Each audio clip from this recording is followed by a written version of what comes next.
செவ்வாய் தோஷம் பற்றிய விளக்கம்.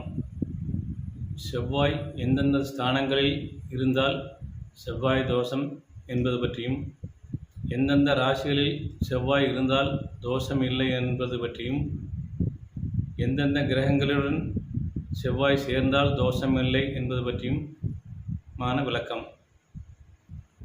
அதற்குடைய பாடலை பார்ப்போம். வாக்கினில் 4-8 மருவிய ஈராறில் தாக்கிய உதயந்தன்னில் தரைசோன் நின்றானாகில் ஆக்கிய மனையால் சாவால் ஆயிலைக்கு இதுபோல் நின்றால் பாக்கிய புருஷன் செத்து பதிதனில் விதவை ஆவாள் அப்படிங்கிறது பாடல். 1, 2, 4, 7, 8, 12 இந்த இடங்களிலெல்லாம் இருந்தால் செவ்வாய் தோஷங்கிறான். லக்னத்தில் செவ்வாய் இருந்தாலும் தோஷமே. ரெண்டாவது, எந்தெந்த ராசிகளில் செவ்வாய் இருந்தால் தோஷம் இல்லை என்பது. தேல் விடை மரிமான் தண்டு தெரிவிக்கோள் ஆறல் ஏற தால் சனி ராகு கேது சனிமகன் பற்றினாலும் நீள்பல சுகமே அல்லால் நிச்சயம் தோஷமில்லை.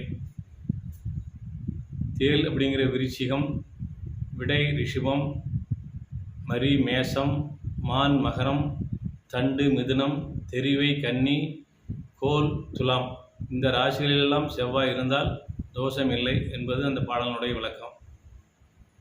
தால் சனி ராகு கேது சனிமகன் பற்றினாலும் நீள்பல சுகமே அல்லால் நிச்சயம் தோஷமில்லை என்கிறாங்க.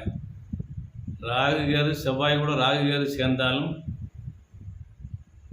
குலிகன் மாந்தி சேர்ந்தாலும் தோஷமில்லை என்பது இந்த பாடலினுடைய விளக்கம்.